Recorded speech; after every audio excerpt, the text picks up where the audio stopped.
In this section of the course, we're going to create our first HTML page. Remember that HTML is a programming language that communicates instructions to your web browser. It instructs the web browser on exactly how the web page should be displayed to the viewer.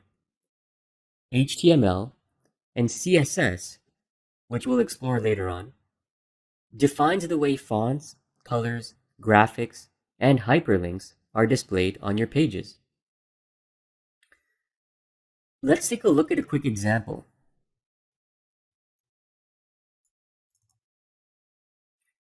If we visit a web page through our web browser, for demonstration purposes, I've loaded techcrunch.com on Google Chrome.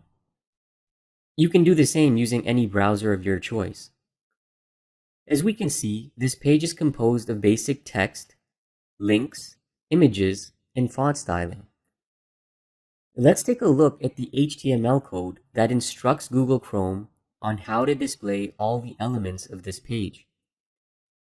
To do that, right-click on any blank area of the page and select View Page Source. As you can see, this is the actual code that communicates the layout of the page. Although this looks like a fairly lengthy and complex block of code, HTML pages follow more or less the same structure in all pages. By the end of this section, you'll be able to interpret and understand what most of this code means and even program HTML pages on your own.